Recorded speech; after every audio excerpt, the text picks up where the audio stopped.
Hey everybody, it's your pal Mike Zombie, and this week we're going to talk about Swamp Zombies, a video from 2005. Something I just kind of stumbled across. Maybe it's just my shitty luck, but this film, though not the worst I've seen, kind of falls into some of the holes and potholes that I've been noticing in the last few films. First off, the production value of the video, I don't know what this was shot with. I think I saw something about like a $12,000 budget. I believe I saw that, so I don't know where it went. Maybe it went to renting a location. Maybe it went to latex. Nice to see a film that doesn't rely on CGI. I don't think I saw a bit of CGI in this film. And I do like that, don't get me wrong. Now, this movie, though, I'll tell you up front, I kind of liked it because it was just a tit fiesta. There's just boobs everywhere. And folks, sometimes that's what you got to go for. But it was the faces that popped up in this that I really, really liked. The quick story, and this can be a quick story, a hospital, which really appears to be maybe a high school or a community college. They have the look. We do see a brief lab, but it doesn't look hospital-like to me. It looks like life science class. Okay. Hospital is being paid, the doctor, the chief doctor, is being paid to try to synthesize some type of drug, some type of plasma that will bring recently dead bodies back to life. So that's what they're doing. And it's him, the main doctor, and his assistant, who's Jasmine St. Clair. And to be honest, she's the reason why I even watched this, because I was skipping through and there was a shower scene where I'm like, all right, well, I kind of want to check this out. Now, Jasmine St. Clair, since I do my research, folks, used to be a porn star or whatever. She starred in some 300-guy gangbang, and that immediately made me go, yeah, no thanks. God, I mean, I don't mind being fourth in line of 109, but after 300, I'm right the fuck out. Okay, can't do that. Sorry. So they're doing their thing at the hospital. Bodies are coming back, and there's an inspection from the feds. So the doctor has some shady guys throw all the bodies in a lake. Of course, the high school students and their weird teacher, who's kind of trying to be like Mr. Mackey, I think, in a weird way. Imagine someone who's never seen Mr. Mackey trying to be Mr. Mackey based upon references and the sounds and replications made by others. It'd be kind of tough, and I think that's what happened here. This was 2005. South Park was still pretty big back then. It's still on now, but it's not like it was, right? I haven't watched in years, so I couldn't tell you. They go out to collect samples just to look under a microscope later on. So instead of this being the 20-minute field trip into the swamp that it could have been, it's an overnight. And they're just getting drunk, high.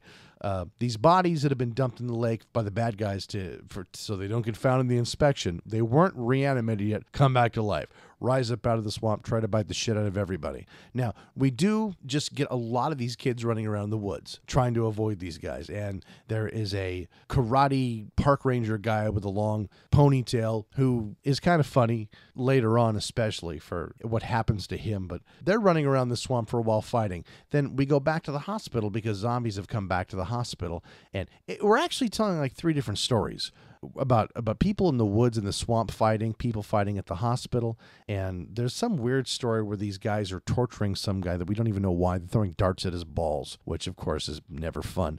But they never really focus on one story. I mean, they don't bring them together aside from zombies being that glue.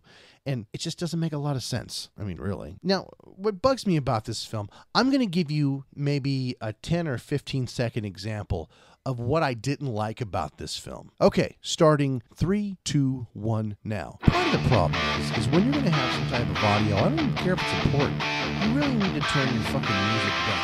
You take the midnight subway train, you call another shots, you strip for lightning, Especially if you're in love. you want to hear what the fuck is going on, so please edit your audio levels properly. Okay, now I'm just going to jump to the two best parts of this because I didn't dislike this. I didn't like it that much, but a lot of work clearly went into this. It's like almost an hour and 45 minutes. Blown away. I didn't like how people were speaking because they were overly speaking and pronunciating these things. They were speaking to each other in ways that you wouldn't speak to each other. That bugged me a little bit. The rest of it was fine. I wasn't looking for a big plot in this film, but they gave me more than I bargained for. Dan Severn makes an appearance. Now, you remember Dan Severn as the badass real wrestling guy from the very early Ultimate Fighting Championships. I was so stoked when he appeared, but he's one of the sheriffs, and every time he's fighting zombies, he poses. I don't even know if he means to do it. He punches a zombie, and the zombie flies over, and for a second he goes, "Ugh," and holds the pose. He flips a zombie up in the air, and for a second after the zombie's flipped, he goes, "Rrr," and holds his arms up. It's like the power action pose. I wouldn't know what to call it, but it was really weird watching him do it. He didn't have to act that well. He wasn't supposed to. They just wanted to have him in the fucking film. Who doesn't want Dan Severn in their film? He played the police captain, so not the sheriff, rather. So that was kind of funny. Now, the ponytailed ninja park ranger guy, what I liked about him is he was shot point blank in the chest and still kept on fighting like it didn't fucking bother him. Because at first he was like, "Ah," holding his chest.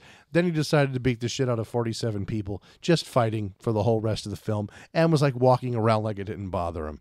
That kind of shit you really need to like screw down. If we're gonna shoot a man in the chest, he'd better not be fucking skipping down the highway like nothing's wrong. Anyway, let's see. The ending of the doctor, because he gets fucking killed, it happened so quick. They didn't explain how it came together, and I got kind of lost on it. I mean, I eventually figured out what happened. It was like, oh, that what? It was so quick and so random and shot from really weird angles, so it was kind of tough to see what happened. There's a twist in the end. Guess what? The zombies really aren't dead, at least not all of them. And that was pretty much the end of this film. I downloaded this. I don't think there's any other way to get it. I don't think you can buy it. So fuck it. See if you can download Swamp Zombies. I'm looking here. I think you can even stream this off. Yeah, Amazon Instant Video. My apologies. That's what I'm seeing here on the link. So yeah, download it from Amazon. It's there. If for no other reason than to see lots and lots of boobs. They didn't skimp on the boobs. And that's fine. Yeah, I'm all about boobs. That's fine. If you read the credits, there's... I'm not saying this to be mean. There are some jacked up last names in this fucking film. And we can certainly thank the Polish for being able to string 47 consonants together with no fucking vowels, and someone will pronounce that fucking name. Awesome. Anyway, no worries. On the Bradinsky scale of buy it, borrow it, don't bother, fuck it, this is a borrow.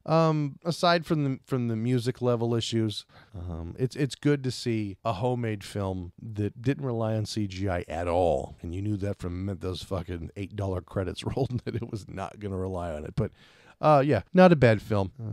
Add it to the list of movies you're going to watch at midnight when you're just like fucking drunk and I just got to watch something. Hey, Swamp Zombies. Yeah, oh, there's tits everywhere. That's fine. That's what this film is good for. Okay, have a good weekend, guys. I will talk to you, 7 days from now. Bye.